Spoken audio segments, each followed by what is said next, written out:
Sunday is a precious gift. Hari ini Tuhan jadikan bagi kita supaya kita bisa merayakan betapa besarnya kasih dan kesetiaan Tuhan di dalam kehidupan kita. Sadari satu hal, kita adalah sasaran utama dari kasih karunia Tuhan.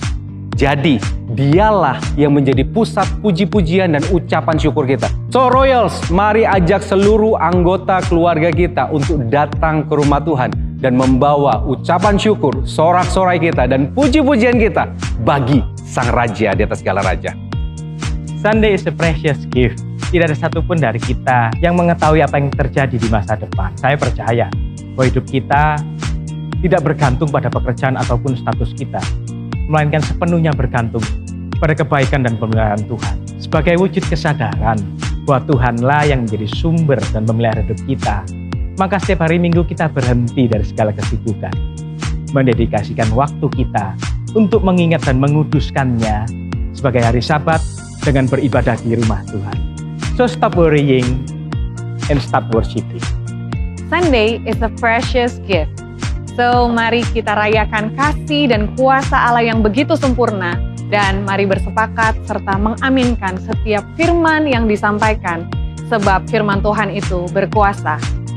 Ekspresikan rasa kagum dan syukur kita dalam pujian dan penyembahan, sebab kemenangan kita hanya ada di dalam Kristus. Christ is a yes to all of His promises and amen to all of His glory. Sunday is a precious gift. Persembahan bukan sebuah rutinitas di ibadah minggu dan mencukupkan keperluan gereja saja. Tetapi ini adalah bentuk melimpahnya ucapan syukur kita kepada Allah, sebab Ia telah lebih dahulu memberikan nyawanya di kayu salib bagi keselamatan kita, dan tentu juga anugerah pemeliharaan pada kita setiap hari.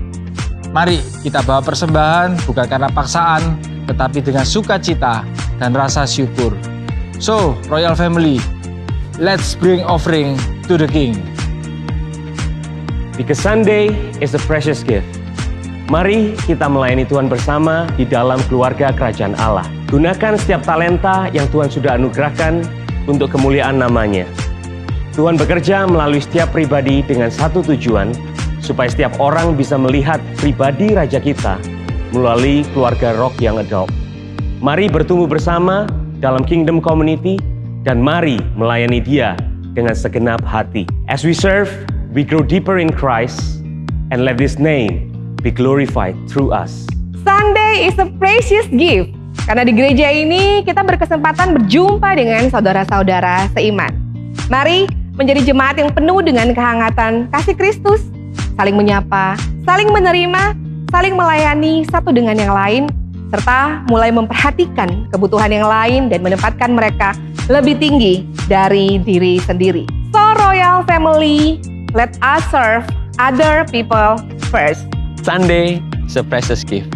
Hari ini telah diberikan pada kita untuk kita dapat beristirahat. Allah pun beristirahat setelah menciptakan kita di hari yang ketujuh untuk dapat menikmati hubungan yang indah, di mana Allah menjadikan semuanya itu baik. Hari ini bukan sekedar ibadah umat beragama, it is way more than that. Hari ini adalah celebration dari janjinya, dari kuasanya, dan dari kasihnya yang terus bekerja bagi kita. Royal Family, mari kita prioritaskan hari ini dengan kehadiran kita. Karena kehadiran kita akan menguatkan yang lain. Your presence can encourage others to stay faithful to the purpose of today.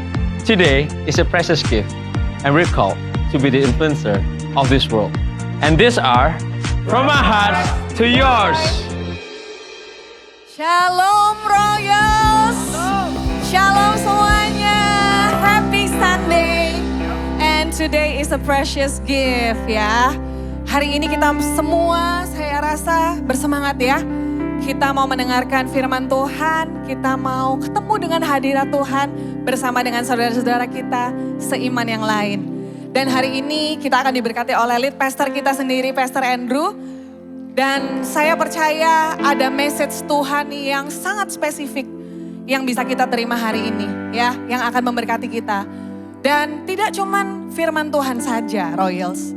Tuhan juga hadir, bahkan Dia beracara sangat-sangat signifikan ketika kita datang dalam pujian dan penyembahan. Amin. Jadi mazmur saudara, pujian saudara, penyembahan saudara, jangan dipakai untuk memuaskan diri kita sendiri. Tetapi justru pakai momen pujian, penyembahan, sorak-sorai kita untuk kita mengenal Dia lebih lagi. Karena Dia, Tuhan, mau mereveal dirinya dalam puji-pujian umatnya. Amin saudara. Mari saudara, saya undang untuk bangkit berdiri. Kita mau bersuka cita atas berkat Tuhan, atas pribadinya yang luar biasa. Dia nyatakan dalam hidup kita. Bapa, kami bersyukur, berterima kasih untuk hari ini. Dan hari-hari sebelum ini. Kami tahu penyertaan-Mu nyata dalam hidup kami. Kami tahu kasih-Mu, kuasa-Mu dinyatakan dalam hidup kami. Kalau hari ini kami berkumpul bersama saudara kami seiman. We know that you are here. Engkau ada di sini, hadirat-Mu nyata. Bahkan sebelum kami datang ke tempat ini, hadirat-Mu sudah ada bersama dengan kami. Dan kami memuji, memuliakan nama-Mu, membesarkan nama-Mu pada pagi hari ini. Di dalam nama Tuhan Yesus, mari Royals yang siap memuji dan membesarkan nama Tuhan kita Yesus Kristus. Katakan, amin. Selamat beribadah Royals. Haleluya. Mari kita angkat suara kita.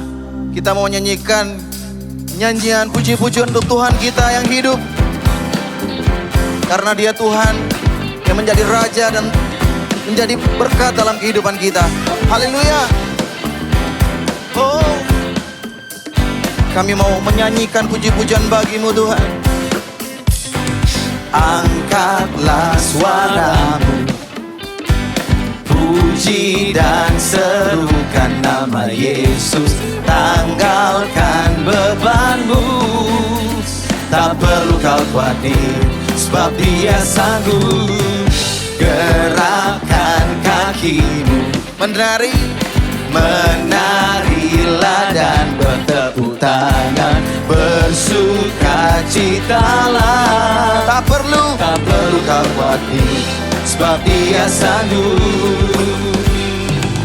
Sekarang nyanyikan kebesarannya, Dia kuat dan penuh kuasa. Bersorak-sorai karena kasih-Nya telah datang melawat kita. Nyanyi bagi Dia,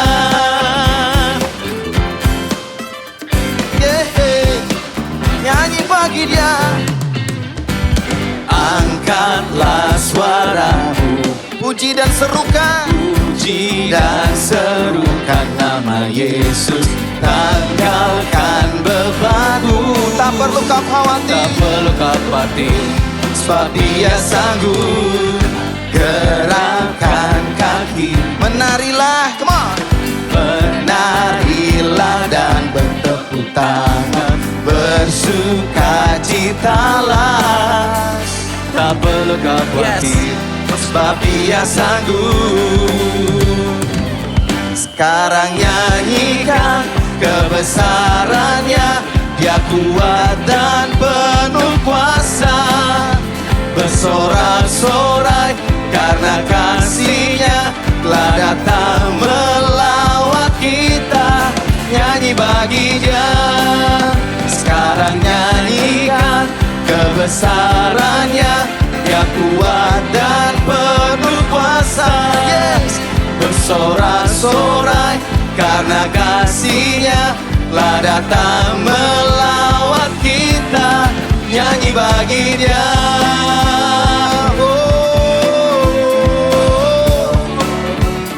Nyanyi bagi Dia, Yesus.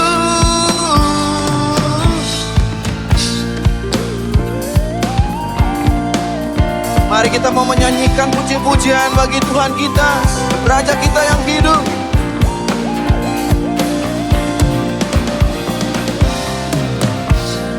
Sama-sama katakan. Sekarang nyanyikan kebesarannya, bersorak-sorai karena kasih-Nya telah datang melawat kita. Nyanyi bagi Dia.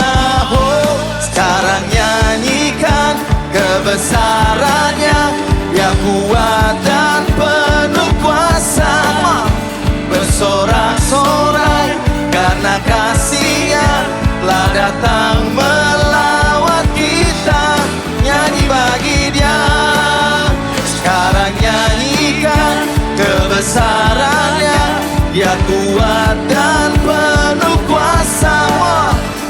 bersorak-sorai karena kasih-Nya telah datang melawat kita. Nyanyi baginya, nyanyi baginya, nyanyi baginya, nyanyi baginya, nyanyi baginya, oh, nyanyi baginya.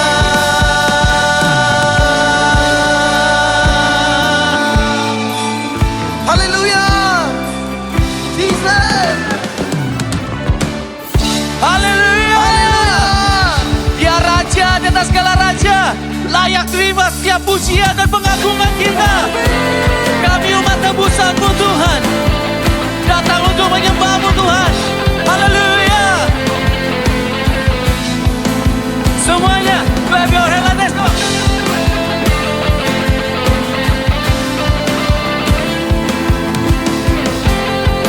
Umat tebusan Tuhan, sama-sama nyanyikan.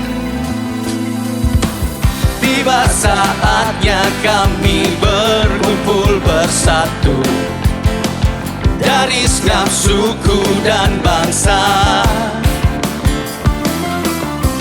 berdiri di hadapan tahta Anak Domba, satu suara semuanya menyatakan, umat tebusan Tuhan, keselamatan bagi Allah yang duduk dan bertata. Kami naikkan pada Anak Domba, pujian dan kekuatan, hormat dan kekuasaan, kemuliaan bagi Dia selamanya. Semua haleluya.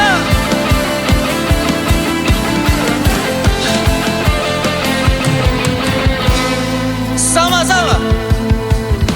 Tiba saatnya kami berkumpul bersatu, one body, dari setiap suku dan bangsa, berdiri di hadapan Tahta Anak Domba, satu suara. Kami menyatakan keselamatan bagi Allah yang duduk dan bertata. Kami naikkan pada Anak Domba, pujian dan kekuatan, hormat dan kekuasaan, kemuliaan bagi Dia selamanya.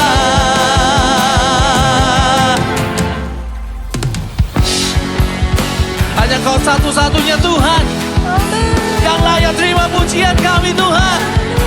Tidak ada yang lain. Kami sembah Kau, Raja di atas segala raja. Haleluya.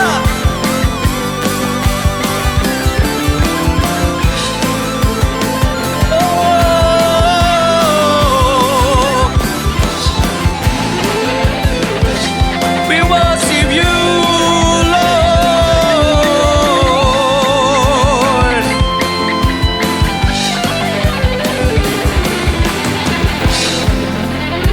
Sama-sama angkat kedua tanganmu. Nyanyikan. Keselamatan bagi Allah dan bertata. Kami naikkan pada Anak Domba. Lebih keras lagi. Pujian dan kekuatan, hormat dan kekuasaan, kemuliaan bagi Dia selamanya.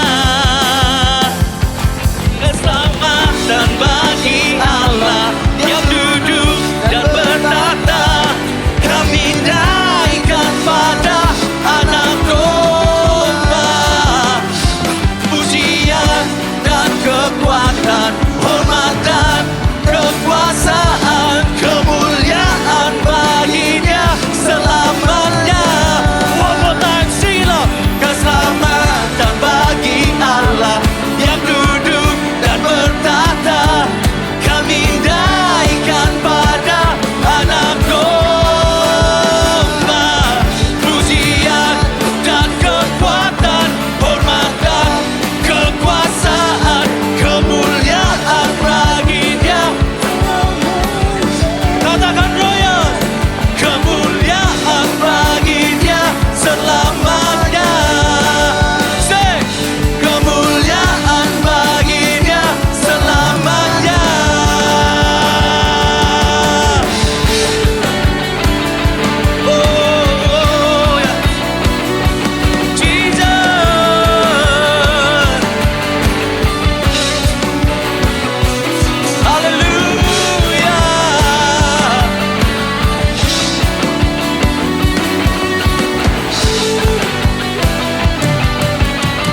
Sekali lagi beri sorak-sorai untuk Tuhan kita.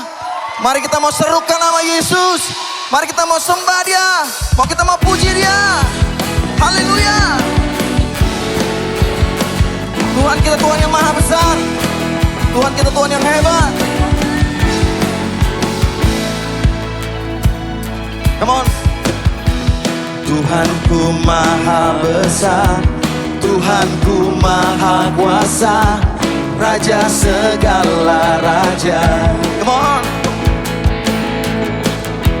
Dia takkan tergoyahkan, Dia takkan terkalahkan, Dia hidup dan berkuasa. Serukan namanya, Yesus Tuhan Raja, segala kuasa tunduk dalam namanya. Dia luar biasa, perkasa mulia, Yesus nama di atas segala nama. Come on.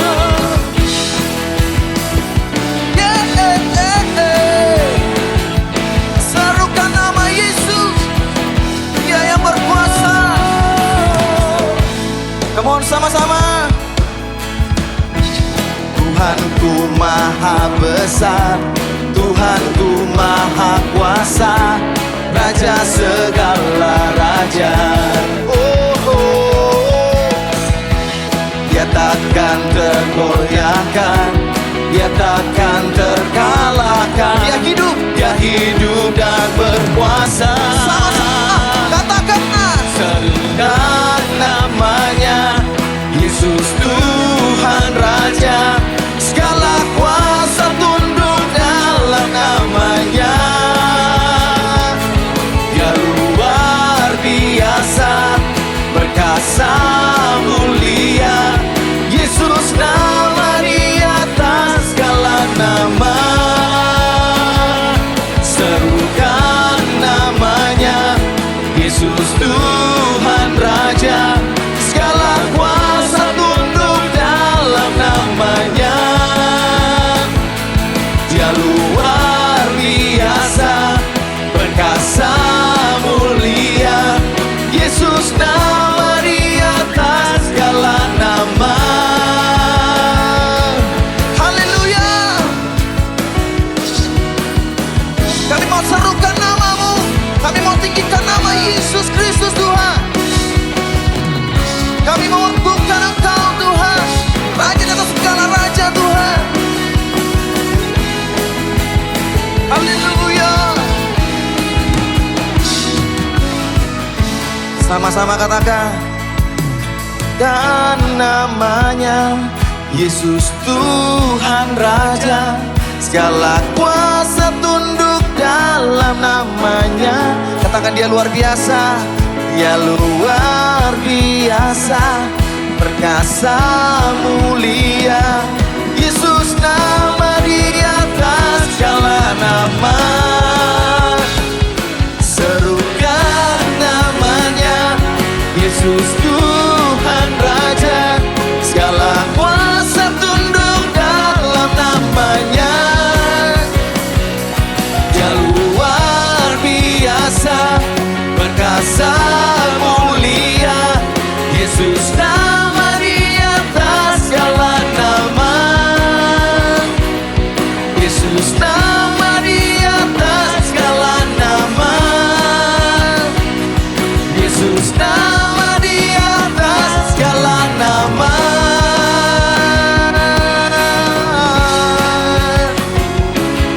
Haleluya. Namamu terhebat Tuhan. Yes. Haleluya. Haleluya. Haleluya. Haleluya.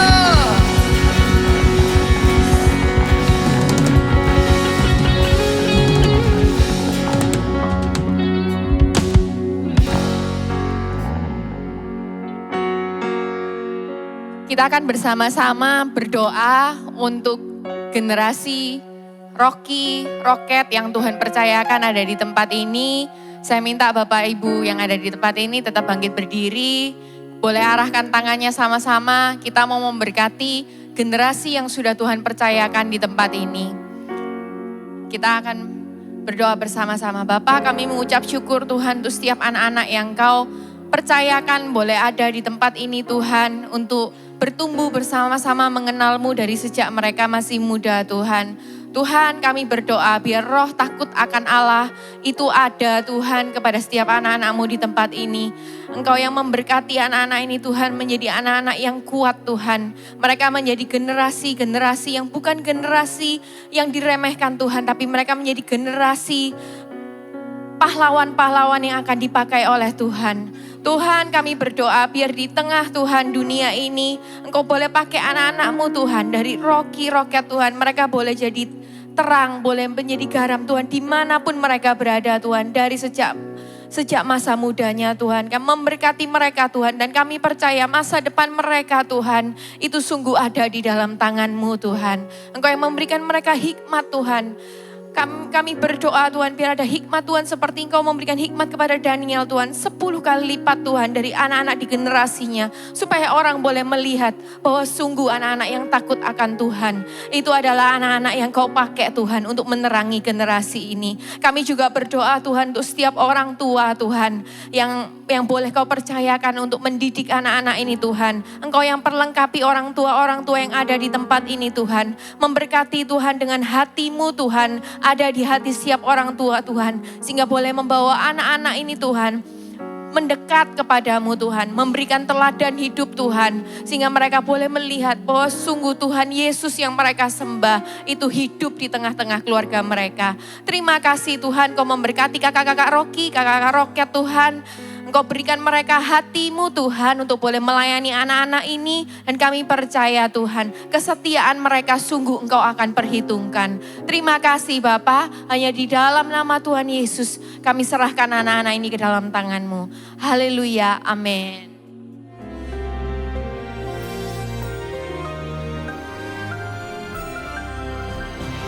Shalom semua warga kerajaan yang diberkati oleh Tuhan. Kita mendengar bagaimana pernyataan Kristus ketika mendekati Yerusalem. He came to die. He came to give His life sebagai uang tebusan. Dan dia berkata akan diserahkan pada orang-orang yang non-believer, non-Yahudi. Dan akan dihina, dianiaya, bahkan dibunuh. Tetapi saudaraku, pada saat itu semua murid tidak tergerak. Misalkan orang yang saudara cintai, saudara hargai berkata begitu. Pak, sedikit kita kan gimana gitu. Tetapi datanglah ya anak-anak Zebedius bersama ibunya. Dan ini mereka memakai sistem Indonesia ataupun dunia ini, yaitu nepotisme. Yang penting family gue, keluarga saya, saudara perhatikan di sini. Mereka sujud kepada Yesus. Tetapi ada udang di balik bakmi, saudaraku. Karena firman Allah mengatakan supaya tantenya atau ibu daripada mereka kan saudaranya Maria, ibu Yesus. Jadi mereka ini masih cousin. Ya, dan bahkan kemenakan, saudaraku. Dia berkata begini, supaya kedua anakku ini ada di kanan kirimu ketika engkau datang dalam kerajaanmu. Yesus berbicara salib, mereka minta tahtanya dulu. Memang setelah salib ada takhta.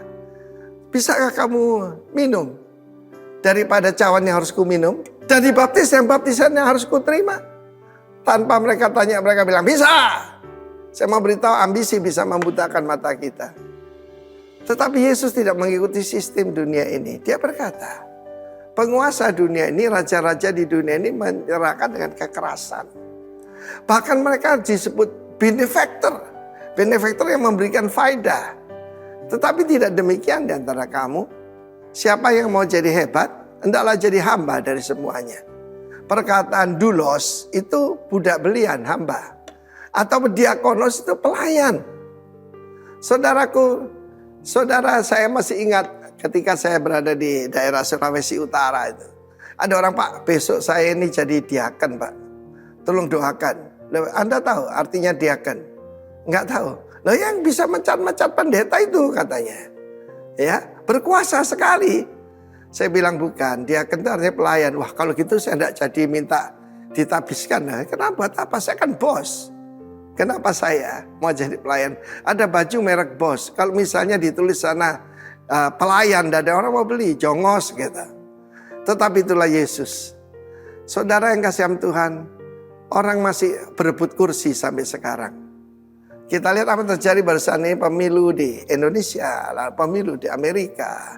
Mereka keluarkan dana begitu banyak. Soal apa? Soal kursi. Yaitu Kamala Harris, yaitu calon dari Partai Demokrat, keluarkan 1,3 billion US dollar untuk dana kampanye. Akhirnya tidak terpilih, bahkan ninggalin utang. Yaitu $0,5 miliar. Untuk apa itu semua? Supaya berkuasa. Saudara, kuasa yang sebenarnya adalah datang dari atas. Kemuliaan bagi Allah di tempat maha tinggi. Dan damai sejahtera, shalom, berkat bagi mereka yang berkenan kepadanya. Sebentar lagi kita merayakan Natal. Dan biarlah itu bergema di rumah kita, di dalam keluarga kita. Kemuliaan hanya untuk Tuhan. Tetapi akibatnya bonusnya shalom, damai sejahtera di rumah kita, di keluarga kita. Kalau kita berkenan padanya, siapa yang berkenan pada Tuhan? Yang menyenangkan hati Sang Raja. Kiranya warga negara kerajaan Allah mengerti ini. He came to die untuk saudara dan saya. Saudara, berkiranya kasih karunia Yesus menyertai kita semua. Haleluya, amin. Amin. Shalom Royals. Sekali lagi saya mau dengar suaranya Shalom Royals. Wah, ini adalah saatnya kita untuk memberikan persembahan. Nah, hari ini kita ada 2 persembahan. Kalau saudara-saudara mungkin memperhatikan di setiap minggu ketiga, kita ada persembahan ekstra, yaitu persembahan Royal Care. Ada 2 persembahan reguler dan persembahan Royal Care. Untuk persembahan reguler, saudara bisa meletakkannya di dalam kantong persembahan yang sebentar akan diedarkan oleh usher.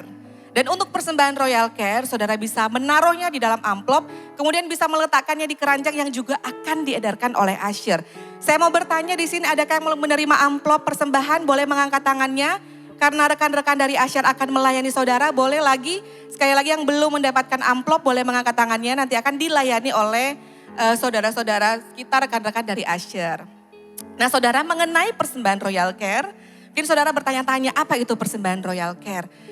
Kapan Royal Care ini ada? Persembahan Royal Care ini sudah berjalan 1 tahun 5 bulan. Jadi sejak Royal ada per bulan Mei kami mulai menjalankan persembahan Royal Care.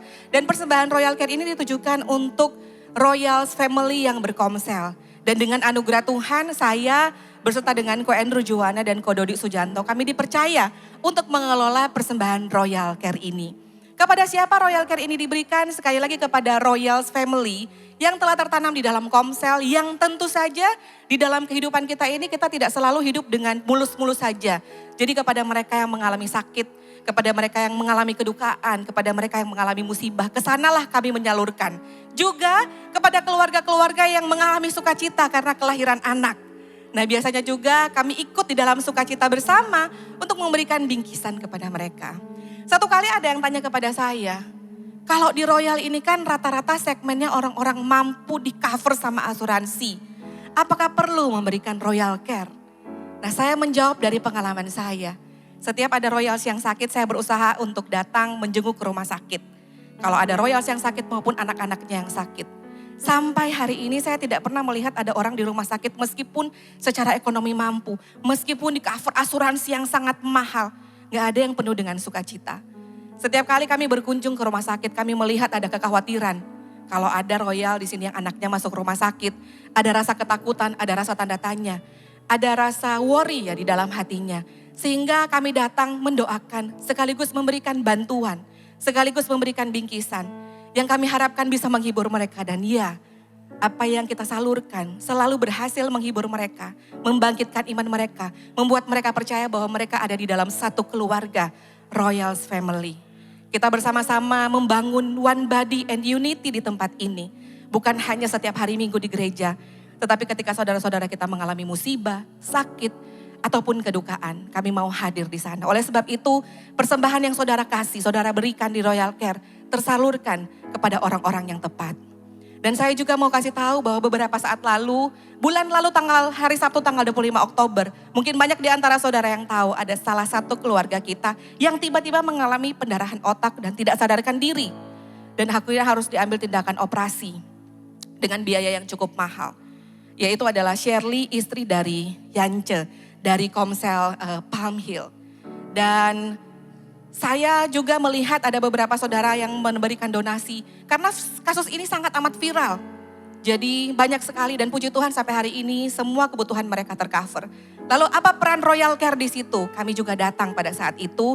Kami bertemu dengan suaminya karena pada saat itu Shirley masih dalam keadaan tidak sadarkan diri. Baru selesai dioperasi, kami bertemu, kami berbincang-bincang. Kami menyalurkan Royal Care mungkin dengan angka nominal yang tidak fantastis, yang tidak seberapa. Kami memberikan sesuai dengan apa yang sudah kami sepakati bersama. Kami bertemu dengan Yance, bahkan kami boleh mendengar sebuah kesaksian yang luar biasa. Dari seorang yang baru kenal Kristus, dia boleh mengalami dan menyaksikan perjumpaannya dengan Yesus. Dan ketika kami menyerahkan, dia sangat berterima kasih dengan bantuan yang kita berikan kepada Shirley. Hari ini hari Selasa, Ibu Gembala Febe Sunarto memberi kabar kepada saya.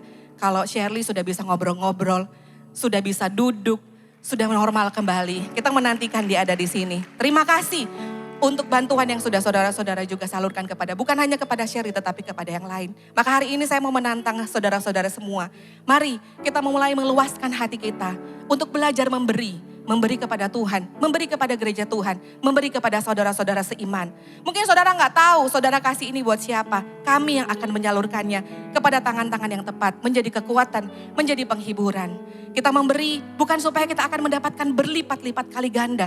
Kita justru memberi karena kita ini hidup di dalam kelimpahan. Yesus telah memberikan kepada kita hidup di dalam kelimpahan. Dulu kita ini adalah orang-orang yang harusnya binasa, tapi hari ini kita bisa deklarasikan karena Yesus kita memperoleh hidup. Dan karena hidup yang berkelimpahan inilah saya mau berbagi kepada saudara-saudara yang lain. Mari saudara persiapkan persembahannya. Mari kita berdoa. Kami mengucap syukur Tuhan Yesus buat pemeliharaan Tuhan yang begitu sempurna dalam kehidupan kami. Kalau hari ini kami sehat, kalau hari ini keluarga kami sehat, kalau hari ini pekerjaan kami baik-baik saja, pelayanan kami baik-baik saja. Kami mau katakan semua karena anugerah Tuhan. Tapi kalau hari-hari ini Tuhan ada di antara kami yang mengalami sakit, mengalami musibah, Tuhan, berikan kepada setiap kami penghiburan yang daripada Roh Kudus, menghibur setiap kami, memberikan kepada kami tuntunan untuk boleh melihat pengharapan daripada Tuhan. Saat ini Tuhan kami akan memberikan persembahan dan persembahan Royal Care. Kami berdoa Tuhan untuk persembahan yang akan kami taburkan. Supaya persembahan ini benar-benar dipakai untuk hormat dan kemuliaan nama Tuhan saja. Kepada siapapun Tuhan persembahan ini disalurkan. Semua orang boleh memuliakan nama Tuhan. Atas apa yang boleh mereka terima. Dan berkati setiap orang yang telah menabur pada pagi hari ini Tuhan. Pada siang hari ini. Kami siap menabur dengan penuh sukacita. Di dalam nama Tuhan Yesus Kristus. Yang mau menabur sama-sama katakan. Amin. Dan kita juga akan mendengarkan beberapa pengumuman penting. Saya mengundang Hana Sisilia. Thank you Nancy. Oke, selamat siang Royals. Saya mau menyampaikan beberapa pengumuman siang hari ini. Pertama mengenai Casey. Jadi kepada jemaat Tuhan yang belum berkomsel dan ingin berkomsel, gereja kita punya 8 komsel. Nah ini, wah ini ganteng-ganteng ini ketua komselnya. Boleh dipilih ya. Mungkin nanti bisa cari informasi di depan. Mungkin disesuaikan dengan lokasi rumahnya. Lebih dekat di area mana. Nanti bisa menghubungi ada Alvin, Daniel, Dodi, Eko, Jack Louis, Silvan, Steven, Juana, Yehuda. Ya. Nanti mungkin bisa teman-teman yang lainnya bisa membantu untuk memberikan informasi. Kemudian ibadah kita siang hari ini akan dilayani oleh Ko Andrew Juana.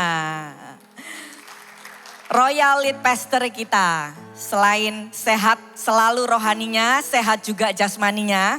Karena Ko Andrew ini suka banget olahraga tenis dan juga basket. Jadi panutan sekali ini ya. Mengajak jemaat-jemaat untuk jangan lupa rajin berolahraga.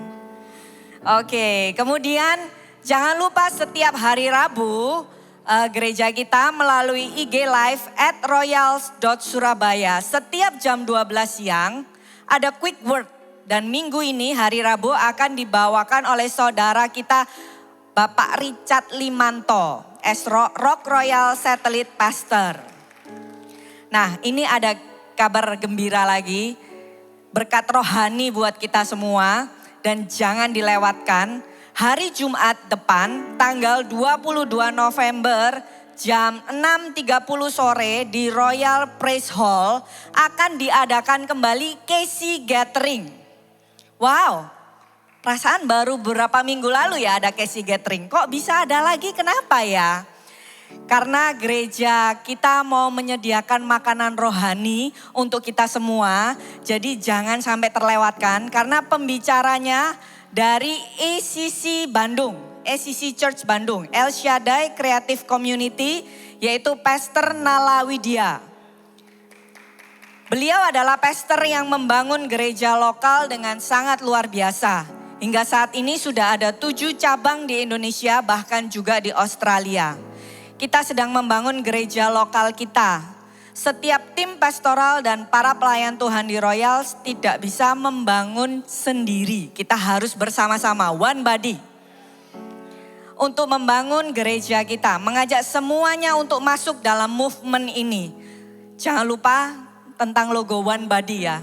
Kita harus bersama-sama, karena kalau sendiri-sendiri nggak kuat. Bersama-sama pasti lebih kuat. Oke, kemudian next week preacher, hari Minggunya Pastor Nala Widya akan melayani kita lagi. Jadi jangan lupa ya, hari Jumat dan hari Minggu beliau akan melayani kita semua. Oke, kemudian pengumuman berikutnya adalah tentang camp generasi. Oke, camp generasi ini akan mengadakan camp pada tanggal 14 sampai 15 Desember di Mumbul Villa Trawas dengan tema urgency. Wah, urgency ini berarti sesuatu yang mendesak. Kita sebagai orang tua harus selalu mendukung anak-anak kita untuk selalu hidup dalam kebenaran. Jadi tema ini tema yang sangat menarik ya, dalam segala situasi yang terjadi di dunia ini. Biarlah anak-anak kita tetap memilih jalan kebenaran. Jadi orang tua, mari kita sama-sama mendukung camp generasi ini. Dan jangan lupa setelah ibadah selesai, jangan lewatkan hospitality ice jelly ball. Wah, ini cocok banget di udara yang lagi panas dan haus terus rasanya ya. Oke, terima kasih. Sekian pengumuman siang hari ini, Tuhan memberkati. Thank you Hana. Ada satu hal yang menarik tadi yang disampaikan oleh Hana, bahwa yang membangun gereja ini jelas Kristus adalah kepalanya. Tetapi kitalah pekerja-pekerjanya. Kita nggak bisa pastoral di tempat ini, para pelayan Tuhan di tempat ini nggak bisa membangun apa yang Tuhan percayakan. Maka dari itu sekali lagi jangan lupa Casey Gathering. Kita ikut sama-sama, ini sebuah movement, kita sama-sama masuk bagaimana kita memperluas kerajaan Allah. Dan saya yakin dan percaya kita berada di dalam satu komunitas ini dengan latar belakang yang berbeda. Dengan pemikiran yang berbeda, dengan etnis yang berbeda. Tetapi satu hal yang membuat kita jadi satu, yaitu sang kepala gereja itu sendiri, yaitu Kristus. Dan kita di sini sama-sama bertumbuh untuk melihat betapa indahnya Kristus dalam setiap kehidupan kita. Kami mengucap syukur buat setiap kasih setiamu dalam kehidupan kami Tuhan. Terima kasih buat anugerah-Mu yang besar.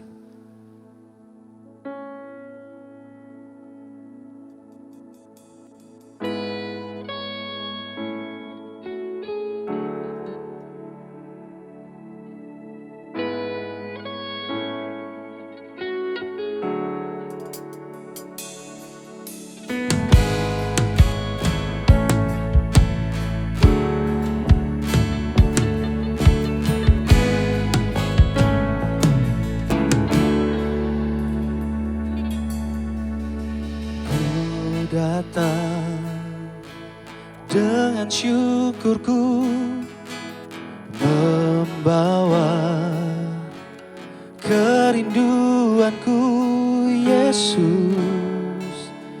Ingin ku menyenangkan-Mu.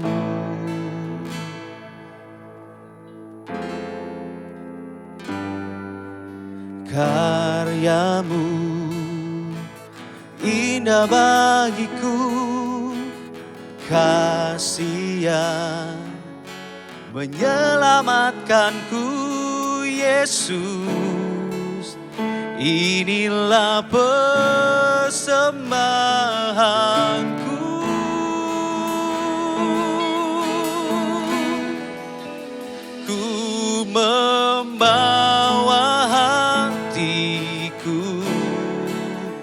hanya Engkau di hidupku. Yesusku, Kau terindah, selamanya ku menyembah-Mu. Ku membawa hidupku,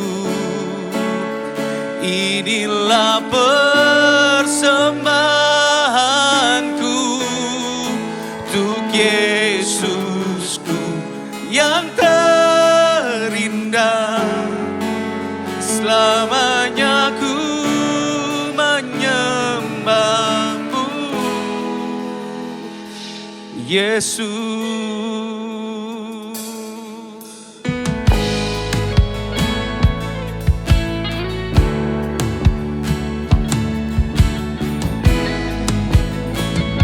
Kami datang padamu. Ku datang dengan syukurku, membawa kerinduanku. Yesus, ingin ku menyenangkan-Mu.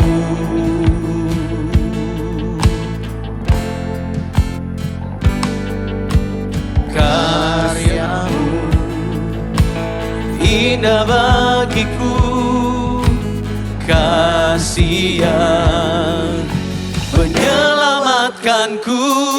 Yesus, inilah persembahanku.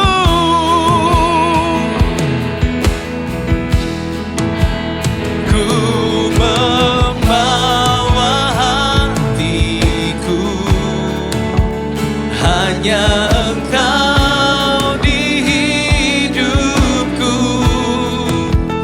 Yesusku, Kau terindah, selamanya ku menyembah-Mu.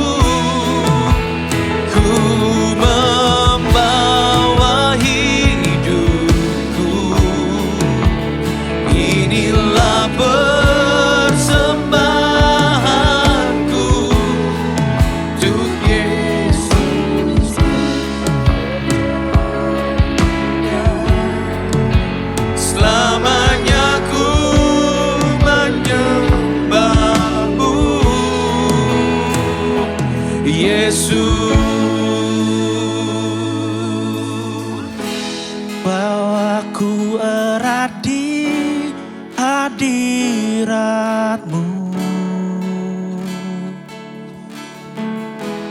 hidupku persembahan bagi-Mu. Jiwaku tenang di hadirat-Mu.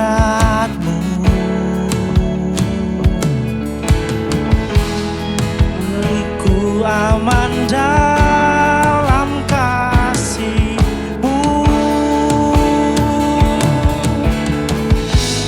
Bahwa ku erat di hadirat-Mu, hatiku persembahan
inilah persembahanku untuk Yesusku. Kau terindah, selamanya ku menyembahmu.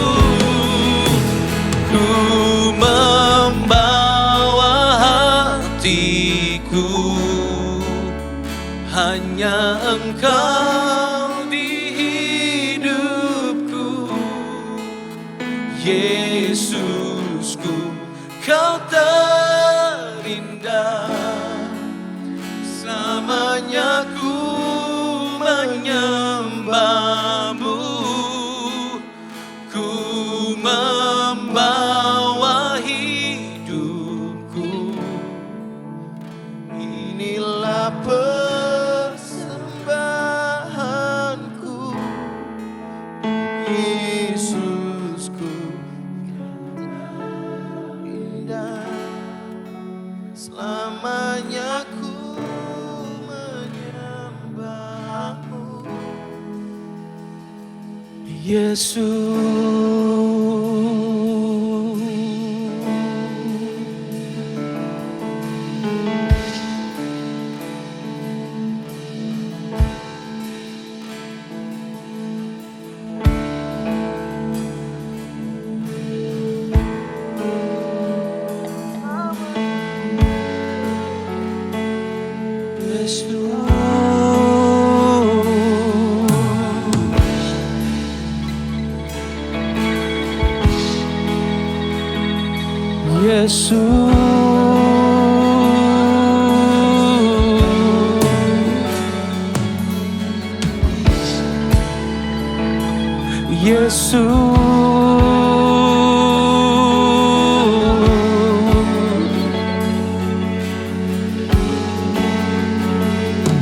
Yesus,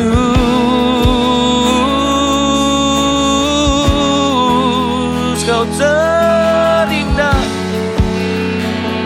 Kau termulia, tiada sepertimu. Kami kagum akan karyamu yang selamatkanku, yang tebus aku, layakkanku memanggilmu Abba, ya Bapa.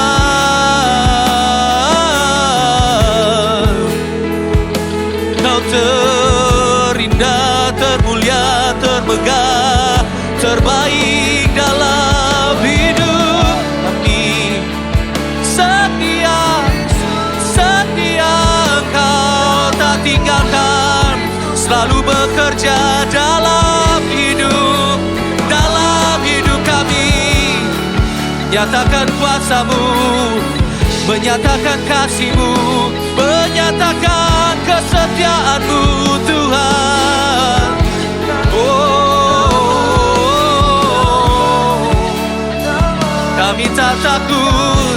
Kami tak takut bahaya, sebab Engkau beserta. Sebab Engkau beserta kami Tuhan.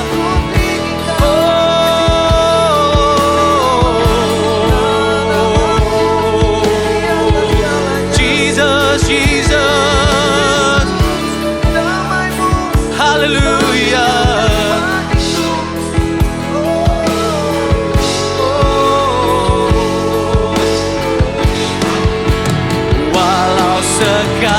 Sekalipun ku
kepadamu aku rasakan tenang hanya dalam hadiratmu. Ku rasakan damai-Mu hanya dekat kepadamu. Oh, aku rasakan tenang hanya dalam hadiratmu. Ku rasakan damai-Mu, padamu ku berserah. Silam Yesus sumber harapanku, ku percaya padamu penyelamatku, padamu ku berserah, padamu ku berserah. Yesus sumber harapanku, ku percaya padamu penyelamatku.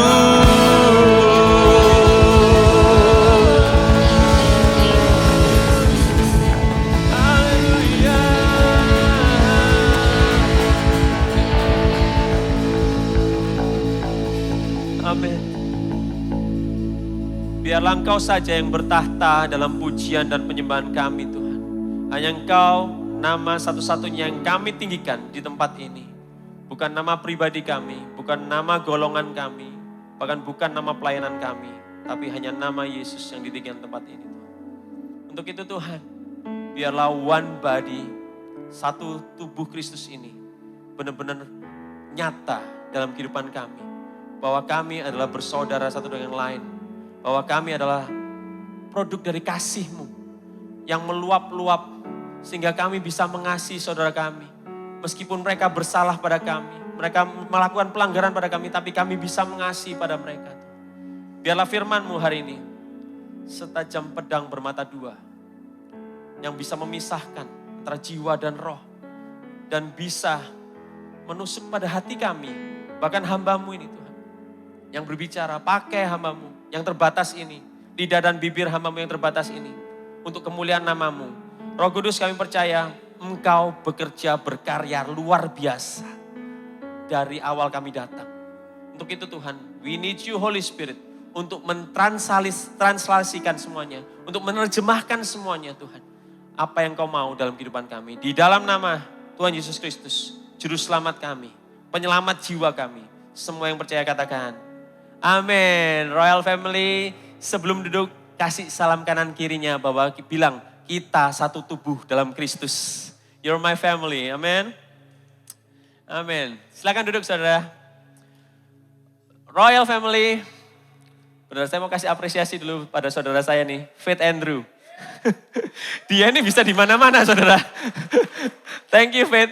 Dia bisa di keyboard, bisa di gitar listrik, bisa di bass, bisa di drum. Waduh.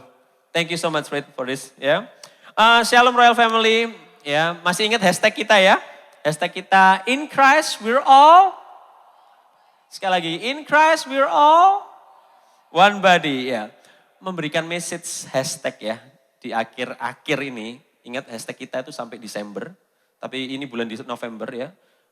Adalah sebuah struggle buat saya untuk memberikan message hashtag yang sama itu di akhir-akhir bulan.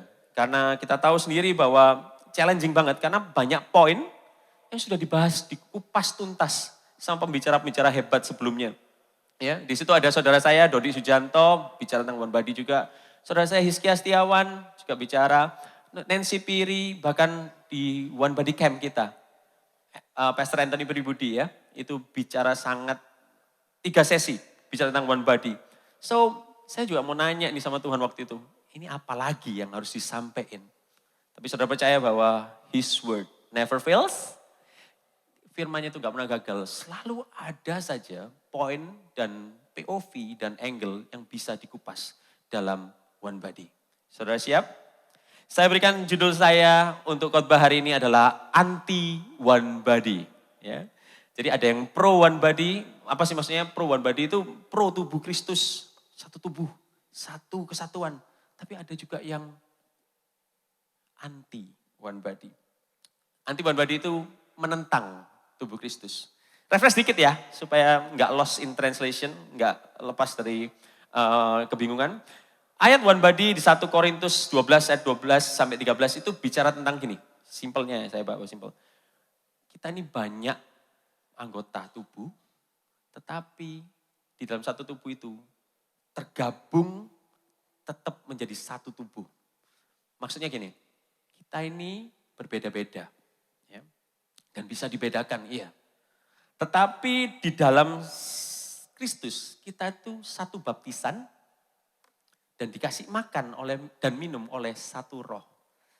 So sebelum Bhinneka Tunggal Ika itu ada, ya. In Christ we're all one body ini duluan saudara.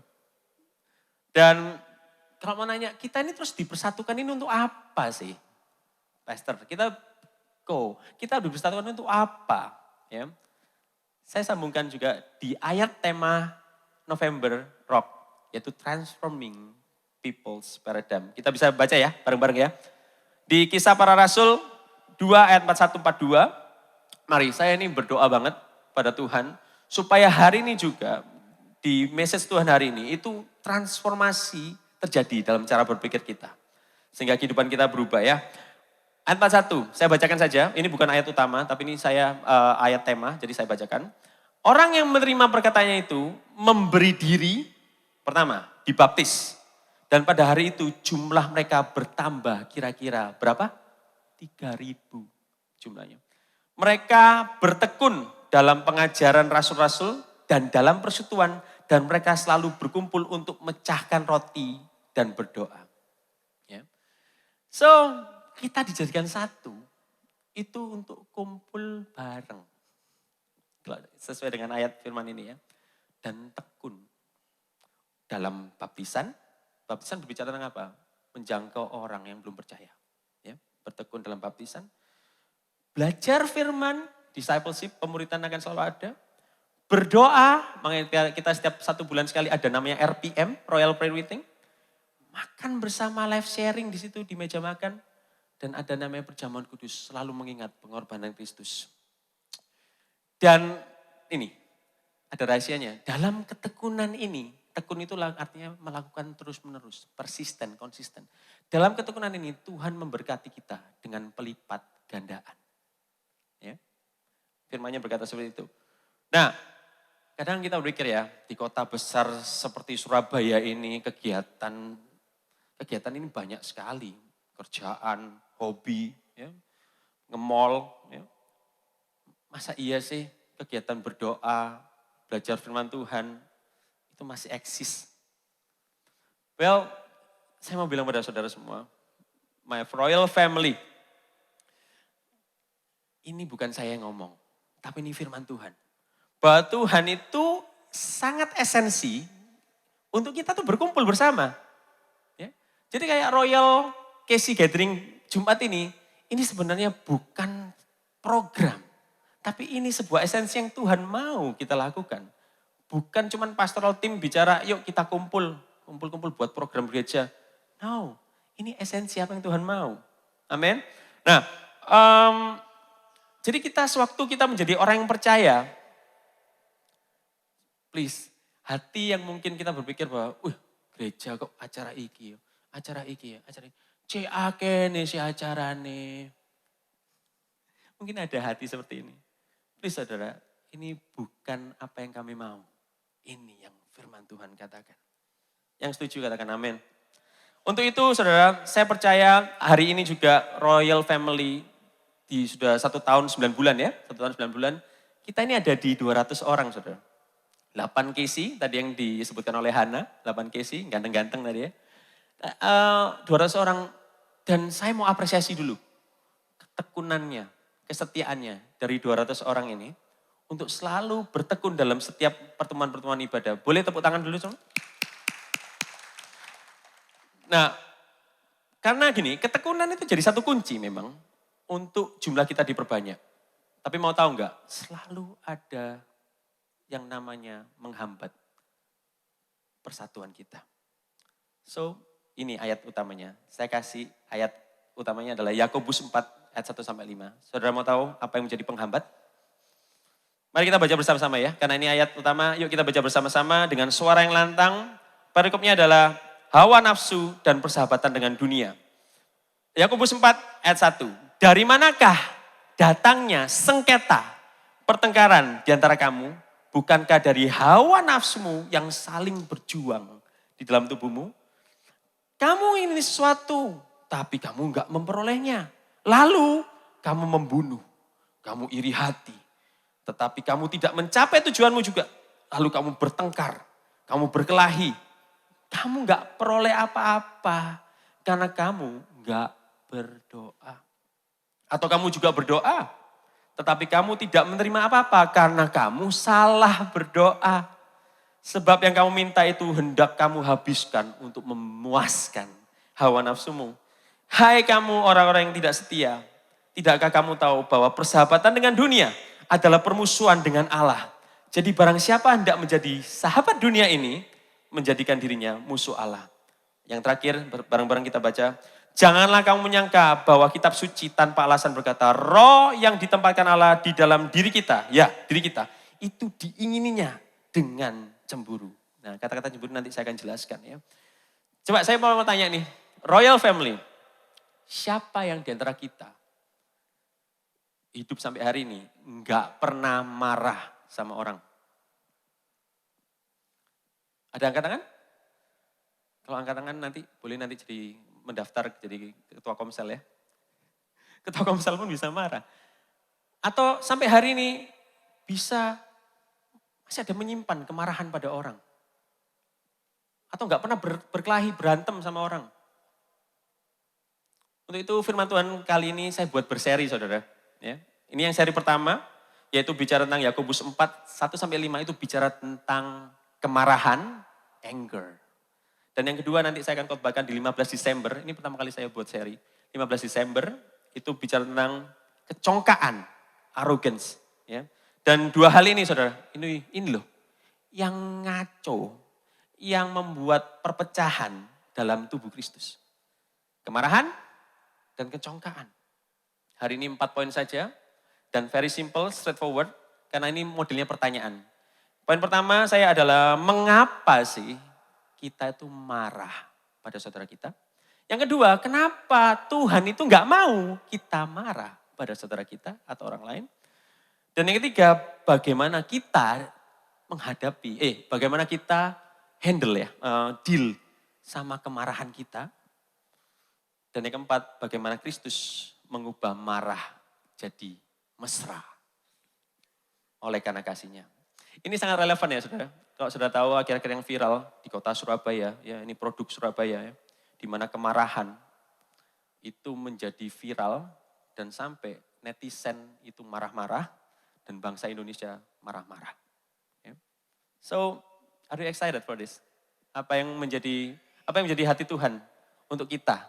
Yang gini, kita mungkin nggak perlu viral ya untuk marah-marah, tapi saya percaya kita ini ada kemarahan-kemarahan di dalam hati kita. Entah sama siapa. So saya berdoa hari ini, siapapun yang Anda marah pada orang itu, Anda akan dibebaskan. Amin. Yang percaya aja tepuk tangan untuk Tuhan kita. Oke, sebelum saya masuk poin, saya mau memberikan sebuah analogi yang sederhana saja. Ya, yaitu tentang one body analogi.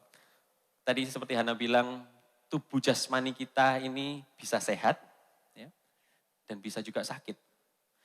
Tahu nggak? Sakit itu kenapa? Sakit itu ada 2 faktor, saudara.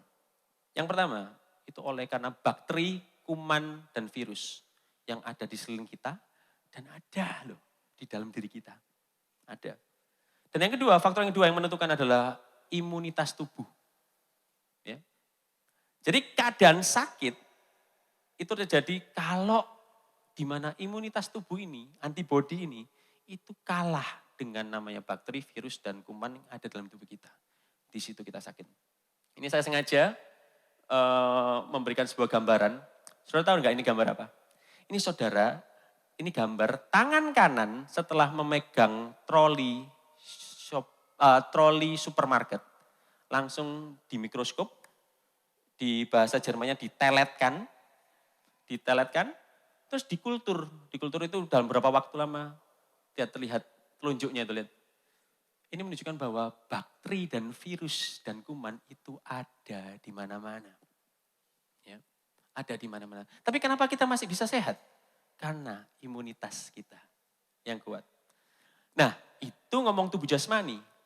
Sama, tubuh Kristus juga begitu. Tubuh Kristus juga gitu. Tahu bakteri, kuman, virusnya itu apa? Mungkin nggak perlu diginiin, tapi bakteri, kuman, virusnya tersimpan dalam hati kita. Kemarahan sama gereja Tuhan, kemarahan sama pendeta, kemarahan sama saudara kita, dan kecongkaan. Nanti saya jelaskan tentang kecongkaan ya di tanggal 15. Nah, tapi saudara, ini yang luar biasa. Tadi kan saya bilang kita bisa sehat, tubuh Kristus bisa sehat karena ada namanya antibodi. Antibodi, percaya saudara, adalah Roh Kudus yang menjagai kita. Supaya enggak marah-marah sama enggak sombong. Amin. Nah, saudara tahu enggak kalau hubungan kita dengan Tuhan itu sangat mempengaruhi hubungan kita dengan sesama. Diagnosanya gampang saudara. Sewaktu kita gampang marah sama orang, di situ kita lagi jauh sama Tuhan. Tapi sewaktu kita dekat sama Tuhan, kita kok bisa sabar. Kita bisa berharap, enggak lah orang itu enggak begitu. Diagnosanya seperti itu saudara. Dan ini memang konteksnya ngomong tentang kehidupan bergereja. One Body itu ngomong tentang gereja Tuhan. Ya. Tapi ini bisa diaplikasikan dalam kehidupan pernikahan kita. Kehidupan kita berkeluarga sama saudara kandung, sama anak kita, sama orang tua kita. Dan juga kehidupan marketplace kita, bisnis kita. So, ini nyentuh semua untuk hubungan kita dengan istri, hubungan kita dengan anak, hubungan kita dengan saudara, sepupu kandung, hubungan kita dengan orang tua, kolega kerja, pimpinan, bawahan, teman hobi, customer, supplier, investor. Ini semua berpengaruh, saudara. So, saya akan masuk poin yang pertama. Sadar nggak sadar kita ada kemarahan dalam hati kita. Sekarang yang jadi pertanyaan adalah, kenapa sih kita itu marah terhadap orang lain? Ya, terhadap saudara kita. Marah itu erat sekali hubungannya dengan jiwa. Ya.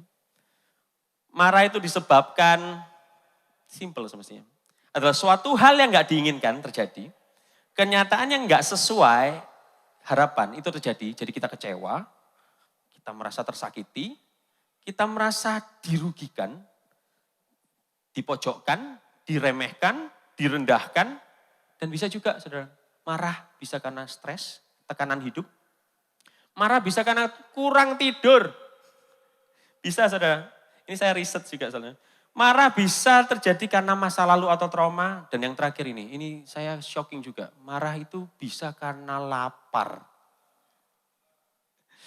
Sampai ada tuh istilah Inggrisnya tuh, istilah bahasa Inggrisnya adalah hangry, ya.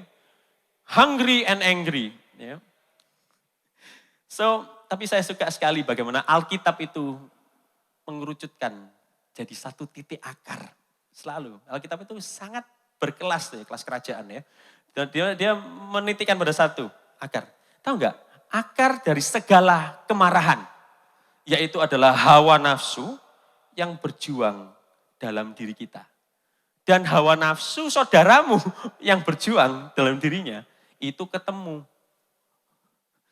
Dan gak ketemu juga apa yang kamu mau dan apa yang dia mau. Ya? Apa yang dia mau gak ketemu, apa yang kamu mau gak ketemu. Padahal saling menginginkan sehingga, kalau ada intimidasi, ada membunuh sampai bunuh fisik ya. Ada membuli, ada iri hati, ada bertengkar, ada berkelahi, itu karena ini hawa nafsu.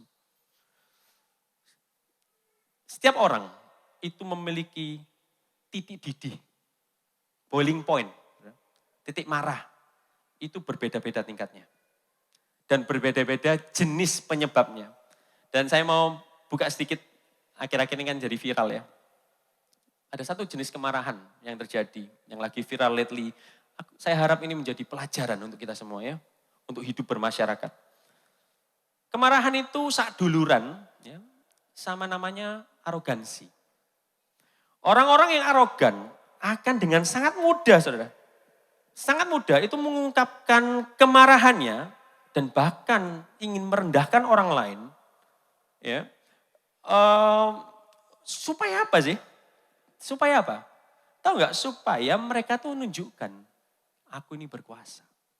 Supaya aku menunjukkan aku ini hebat. Aku ini status sosialnya itu terpandang loh.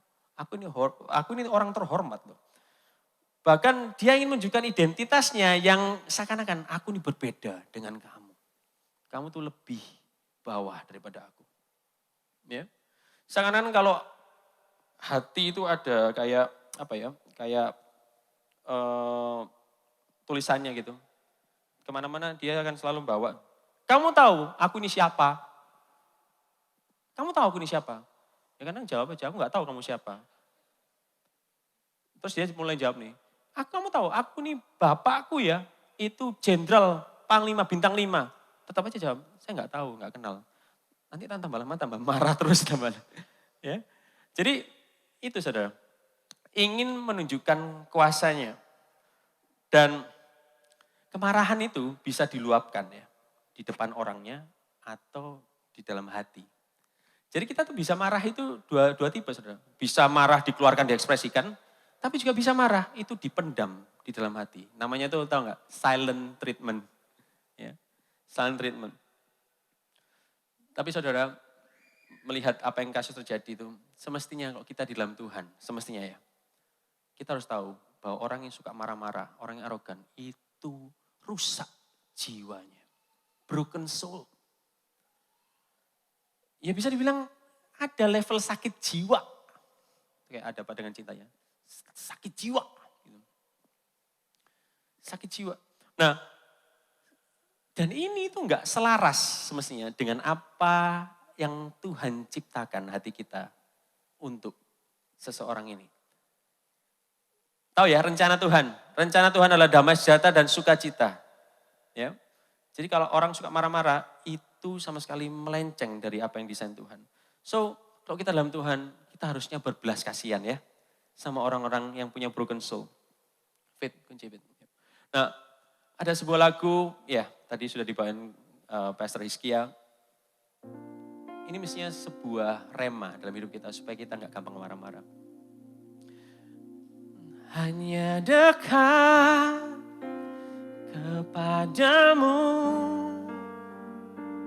aku rasakan tenang. Hanya dalam hadiratmu,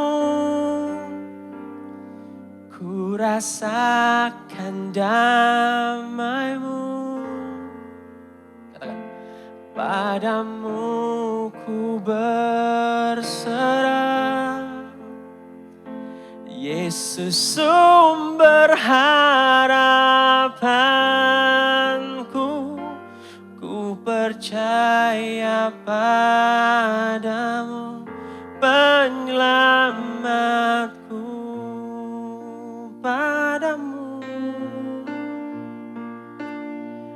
Padamu ku berserah, Yesus sumber harapanku,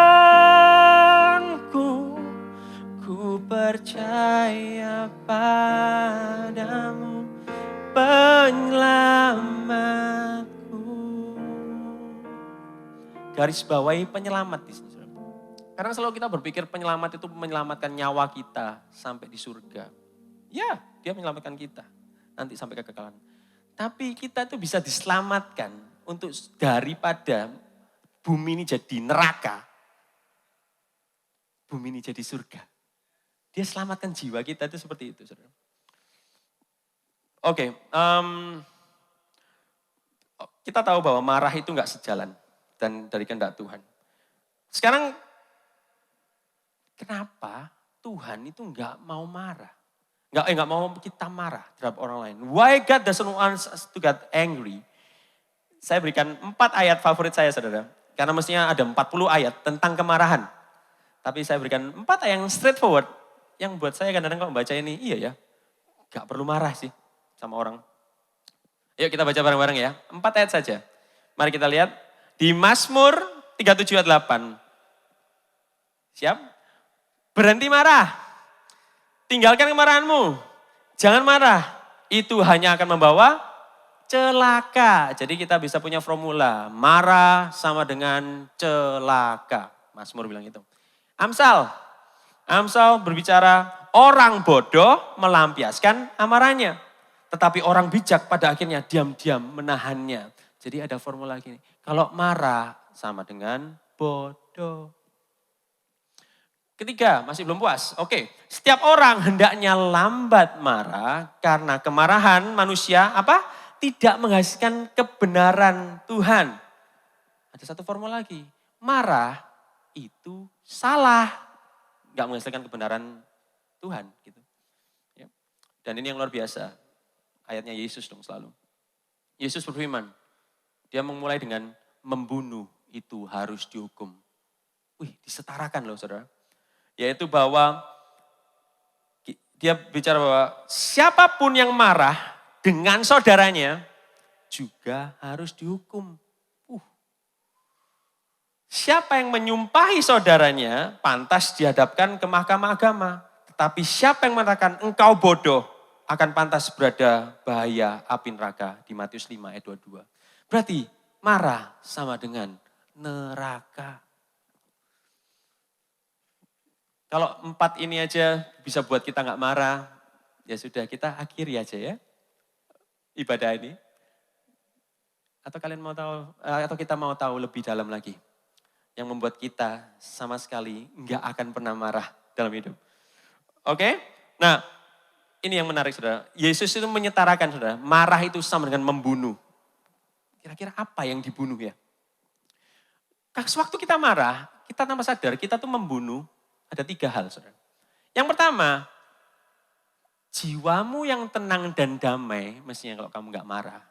Dan jiwanya yang kamu marahin, itu mestinya tenang dan damai juga. Dan sewaktu kamu memutuskan untuk marah, ketenangan dan kedamaian ini hancur. Itu 1. Itu yang kita bunuh. Yang kita bunuh kedua adalah kehidupan yang dibangun. Saudara, kita kalau dalam Tuhan itu, kehidupan yang dibangun sama Tuhan itu bisa macam-macam. Bisa kita bekerja sama, bisa kita kolaborasi, ya, bisa kita sinergi, harmoni, dan itu berkarya untuk Tuhan. Itu sangat bisa, tapi dihancurkan oleh karena kemarahan.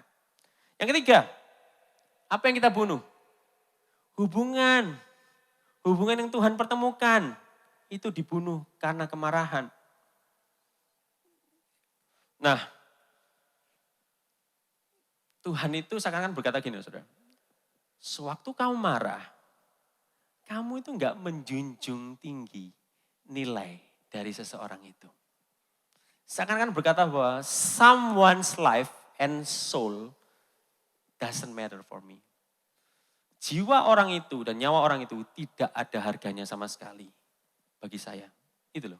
Kalau kita marah itu levelnya seperti itu. Tuhan berkata.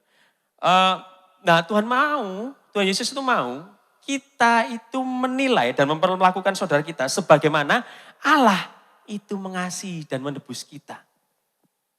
Ya.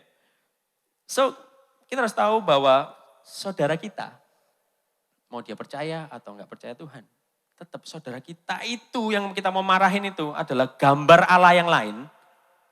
Yang Tuhan itu juga mengasihi dia, juga mati untuk dia. Kegagalan kita loh melihat ini. Ya. Kita tuh sometimes gagal melihat ini. Ini tuh loh yang membuat kita itu gampang jadi perpecahan, gampang jadi perpisahan, gampang kalau di pernikahan, gampang jadi perceraian. Karena kita melihat his life or her life doesn't matter Doesn't matter, nggak ada nilainya. Nah sekarang since kita tahu bahwa kemarahan ini menyebabkan tubuh Kristus terpecah belah. Kita harus tahu juga bagaimana kita deal dengan kemarahan kita sewaktu kita mau marah. Saudara siap? How-nya, how we deal. Ya. Saudara, to handle this anger, kita bisa saja nih ditakuti oleh konsekuensi-konsekuensi yang ada sewaktu kita marah. Dan saya mau buka ini supaya kita semua tahu. Ini saya juga thank you oleh Dr. Ishak Christian. Saya di mentor dikit dalam menyampaikan ini. Sedikit aja saudara ya. Karena ini konsekuensi-konsekuensi ini luas sekali dan terbukti. Dan ini ada di artikel-artikel kesehatan, artikel-artikel medis. Ya, Ishak Christian itu adalah anak rohani dari Jack Louis Purnomo, dari Casey Builder. Ya, saya selalu bangga ya terhadap produk-produk sendiri ya. Oke siap saudara? Ada konsekuensinya nggak tahu? Ada 3 saudara. Ada konsekuensinya kalau kita marah itu pada kesehatan fisik kita, kesehatan jiwa kita dan kesehatan sosial kita. Yang pertama, kesehatan fisik kita. Kita baca cepat aja ya.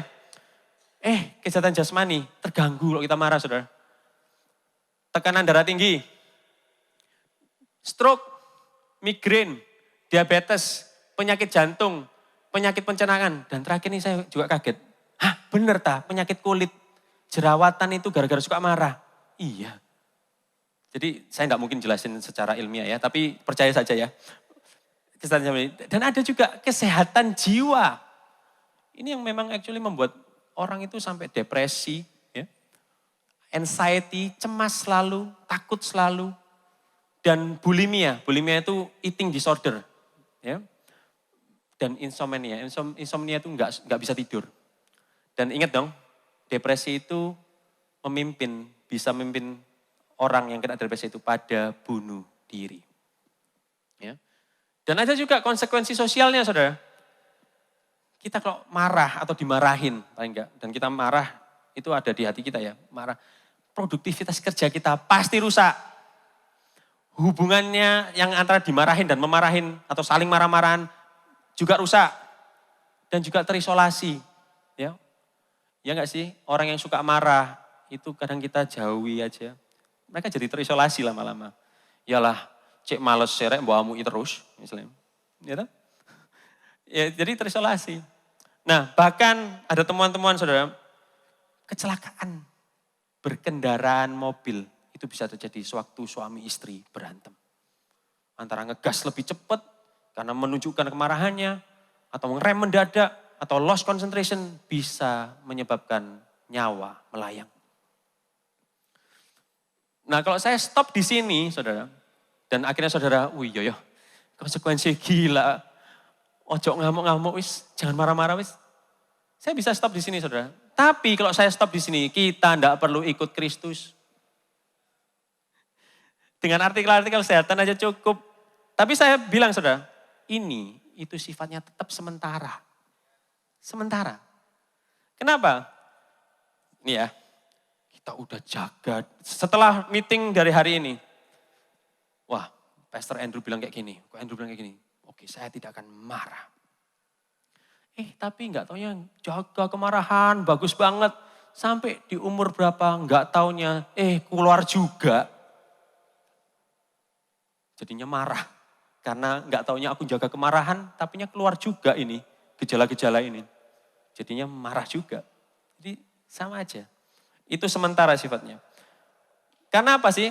Karena didasari oleh tujuannya untuk diri sendiri. Aku nggak marah supaya aku luput dari konsekuensi-konsekuensi ini. Gitu. Mau tahu apa yang Tuhan desain dan supaya kita mau aplikasikan dalam hidup kita sebagai orang percaya. Kalau sewaktu kita mau marah. Mau tahu saudara? Yakobus 4 ayat 2-3. Ya. Kamu tidak memperoleh apa-apa karena kamu tidak berdoa.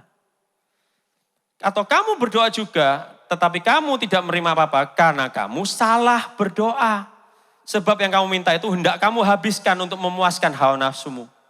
Saudara, berdoa.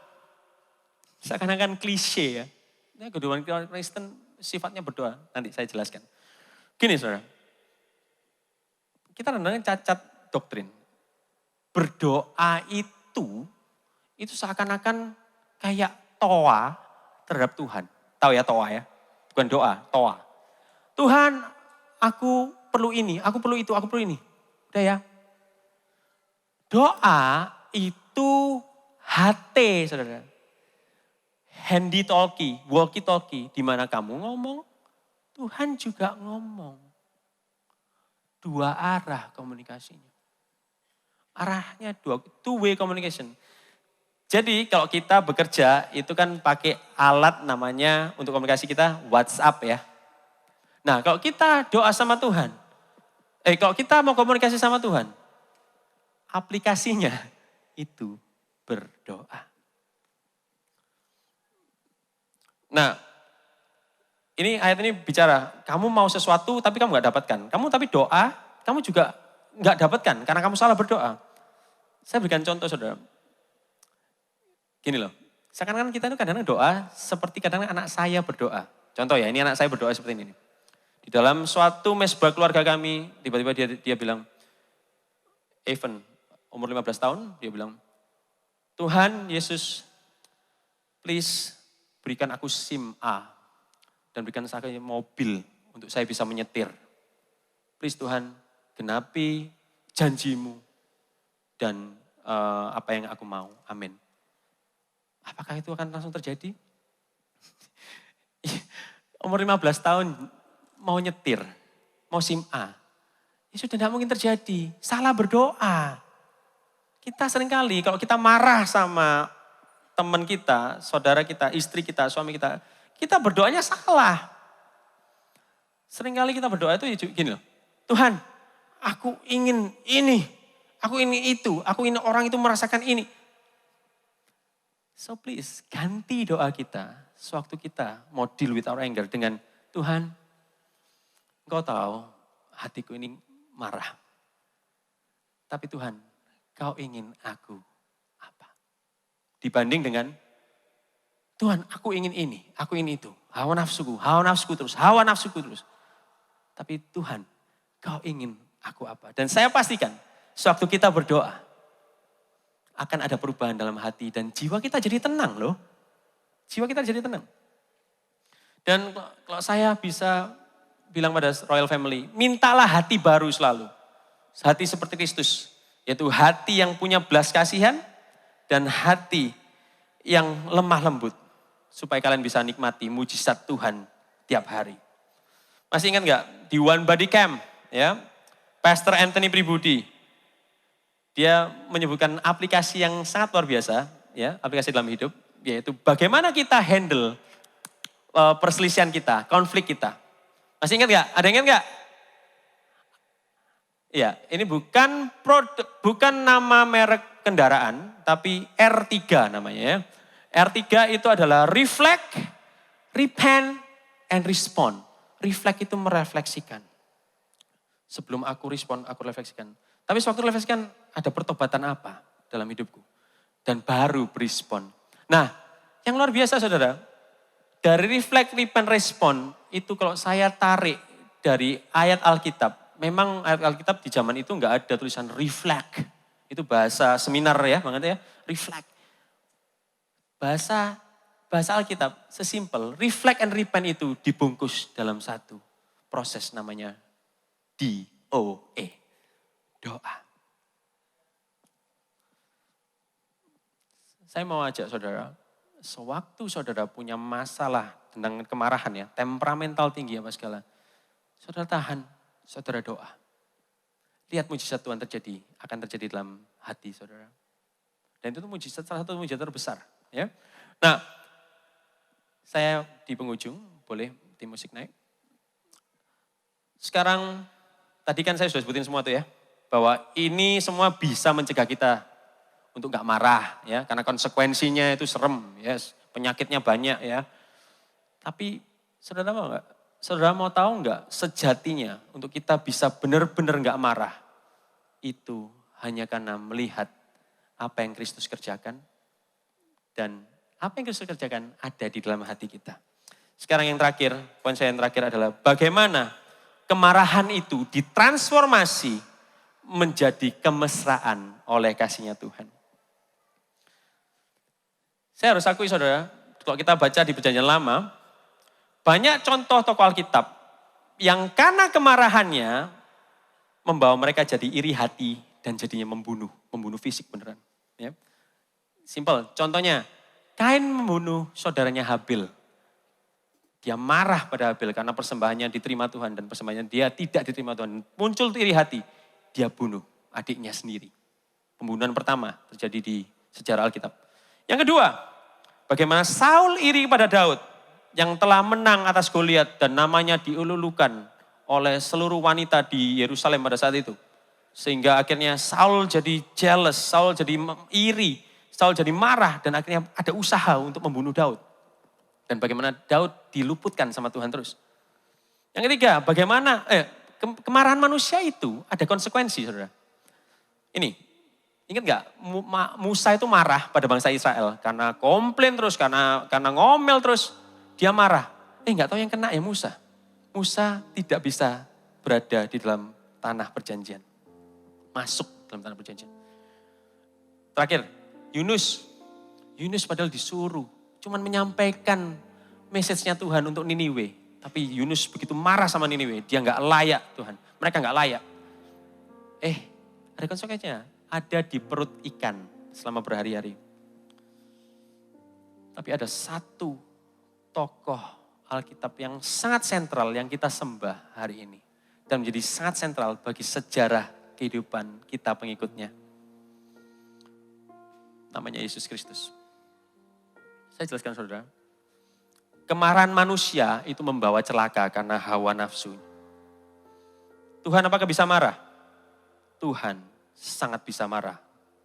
Karena kita serupa dengan dia. Ya, karena Tuhan itu sama dengan kita. Dia bisa marah.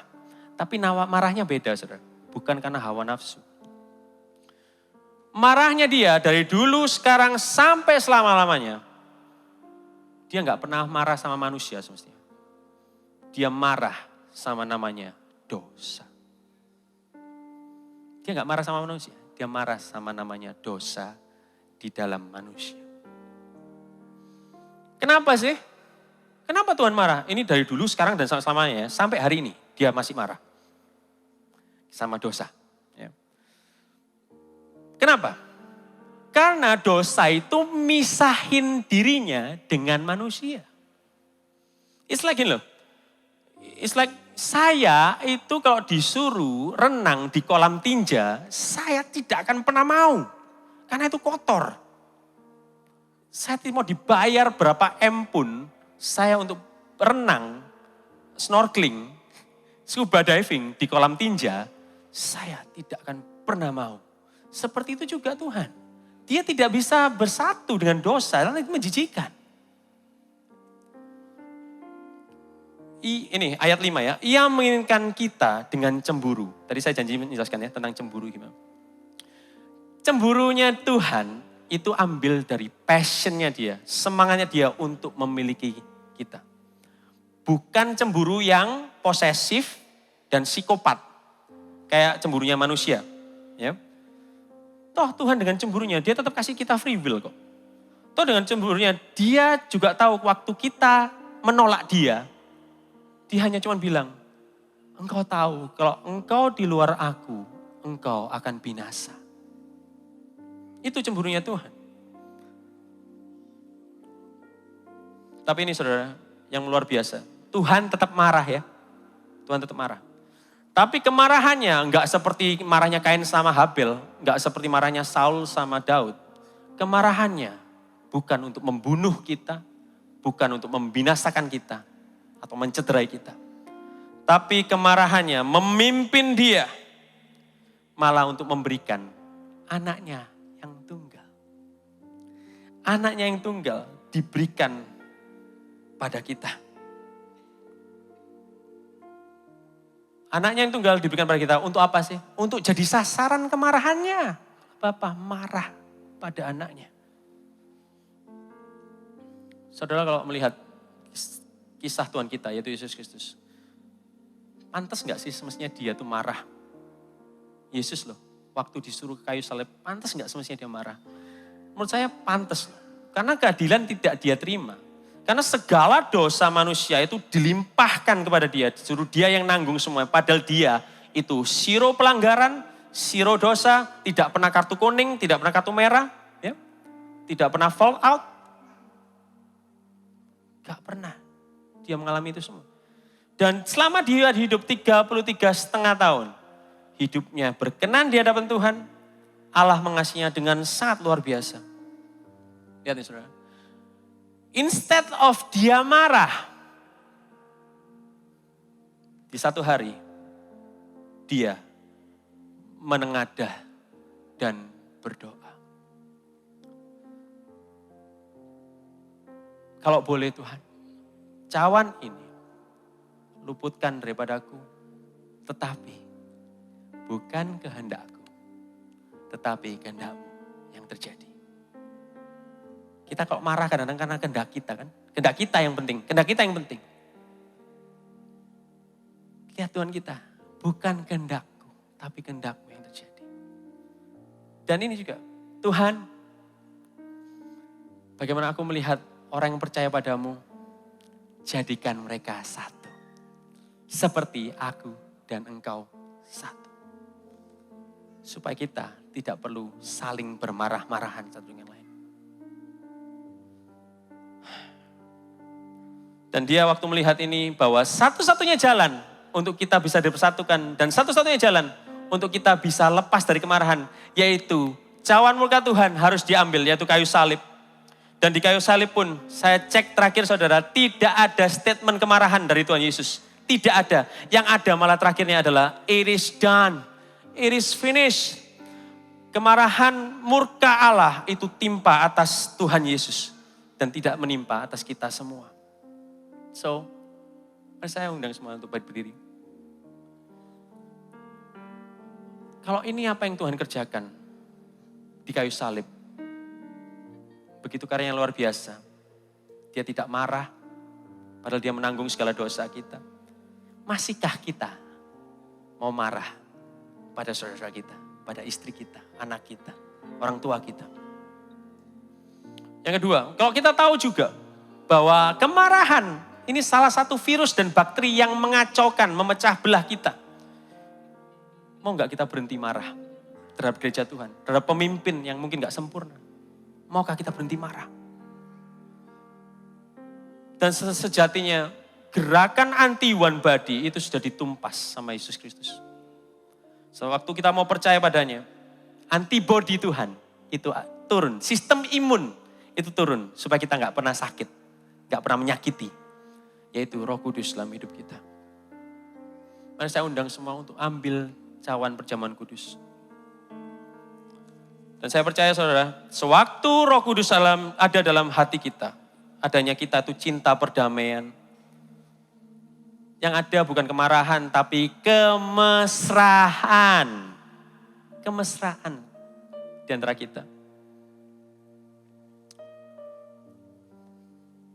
Mari saya akan berikan waktu, untuk mempersiapkan cawan dan anggur.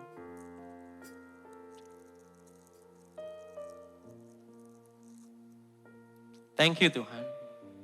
Thank you atas apa yang Kau lakukan pada kami semua 2024 tahun lalu. Kau memberikan dirimu untuk dimurkai oleh Bapamu. Padahal Engkau adalah pribadi yang flawless, tidak pernah cacat dan celah. Bahkan gak pernah marah terhadap saudaranya. Kau adalah Allah yang penuh kasih. Kau adalah Allah yang penuh kasih mesra. Bahkan menyatukan kami semua. Bebaskan kita Tuhan dari segala kemarahan dalam hati kami. Biarlah kami melihat bahwa saudara-saudara kami itu sama berharganya. Seperti kami di matamu dan mereka di matamu. Mari angkat roti di atas tangan kanan kita. Percayalah saudara, ini yang menyatukan kita. Jadi one body.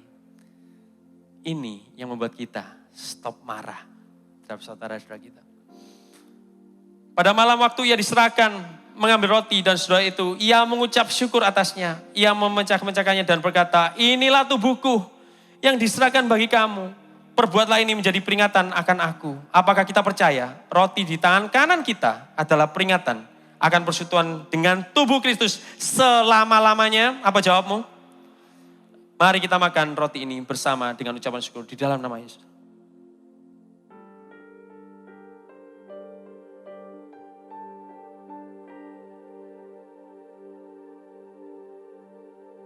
Mari kita angkat cawan di tangan kanan kita. Demikian juga ia mengambil cawan sesudah makan, lalu berkata, cawan ini adalah perjanjian baru yang dimeteraikan oleh darahku. Perbuatlah ini setiap kali kamu minumnya menjadi peringatan akan aku. Apakah kita percaya bahwa anggur di tangan kanan kita adalah peringatan akan persekutuan dengan perjanjiannya seumur hidup kita? Amin. Mari kita minum cawan yang di atasnya, kita naikkan ucapan syukur dalam nama Yesus. Mari ucapkan syukur. Walau sekali ku berjalan dalam lembah yang gelap, ku tak takut karena kau besertaku.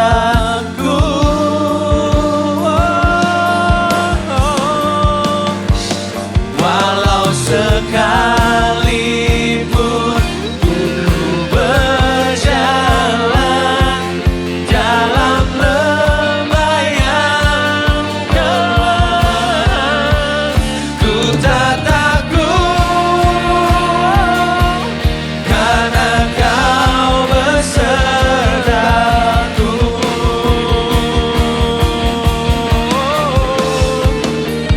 Hanya dekat kepadamu aku rasakan tenang. Hanya dalam hadiratmu ku rasakan damaimu. Padamu ku berserah, Yesus sumber harapanku. Ku percaya padamu penyelamatku.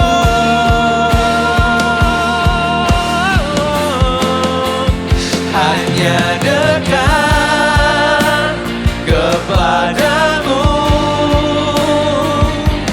aku rasakan tenang. Hanya dalam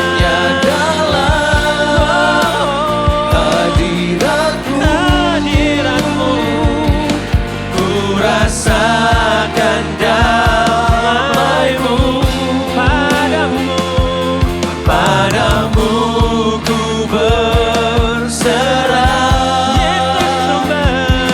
Yesus sumber harapanku. Ku percaya padamu penyelamatku.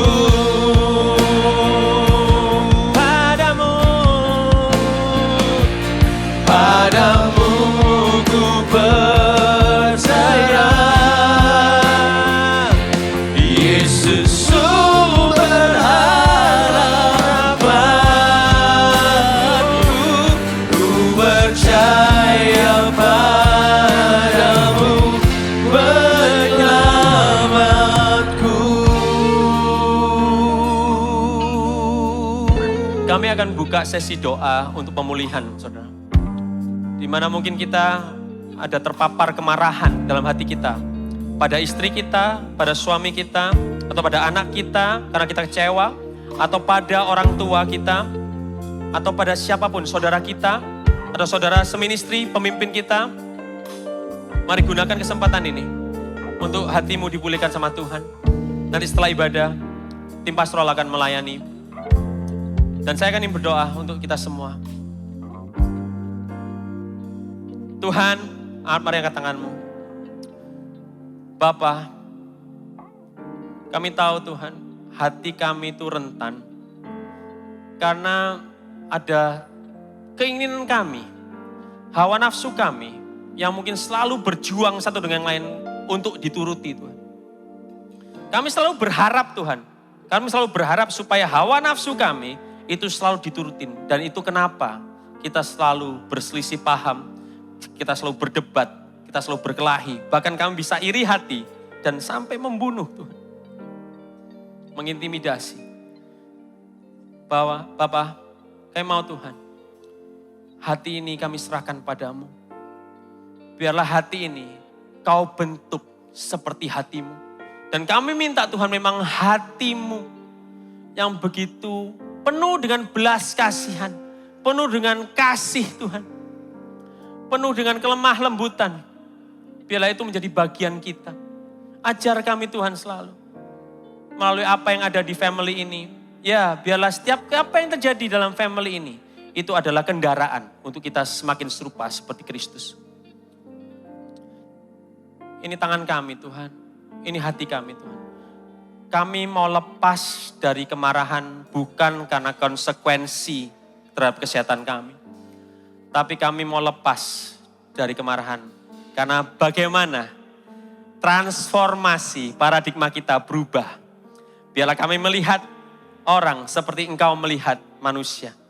Biarlah kami menggenggam mereka, memeluk mereka seperti Engkau menggenggam dan memeluk mereka. Biarlah hati kami terpaut pada mereka seperti hatimu terpaut pada mereka Tuhan. Dan bukti dari kasih-Mu itu telah terbukti. Salib-Mu, tidak ada kemarahan sedikit pun sewaktu Engkau di kayu salib. Bahkan Engkau berkata, ampunilah mereka yang telah berdosa. Karena mereka tidak tahu apa yang mereka lakukan. Dan di akhir, sebelum kau menghembuskan nafasmu yang terakhir, kau berkata, it is finished. It is done. It is done. Boleh dong kasih tepuk tangan sekali lagi untuk Tuhan kita yang begitu luar biasa. Untuk itu dibebaskanlah engkau dari segala kemarahan terhadap siapapun yang kau marah pada saat ini. In Jesus' name. In Jesus' name. Mari saudara, angkat tanganmu dan saya akan berdoa berkat. Diberkatilah engkau, karena engkau mendengarkan firman Tuhan, merenungkannya siang dan malam, dan memeluknya untuk melakukannya siang dan malam juga. Dan biarlah Roh Kudus menjadi antibodi untuk kita selalu bersatu dalam kasih Kristus. Kasih persaudaraan dalam Kristus selalu ada. Bukan perpecahan, bukan perselisihan yang ada, tapi biarlah hati kita adalah hati Kristus.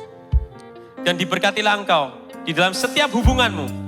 Orang tua dengan engkau dengan suami dengan istrimu, engkau dengan pacarmu, engkau dengan anakmu, engkau dengan kolega kerjamu, engkau dengan saudara kandungmu, saudara sepupumu, engkau dengan suppliermu, engkau dengan customermu, engkau dengan investormu.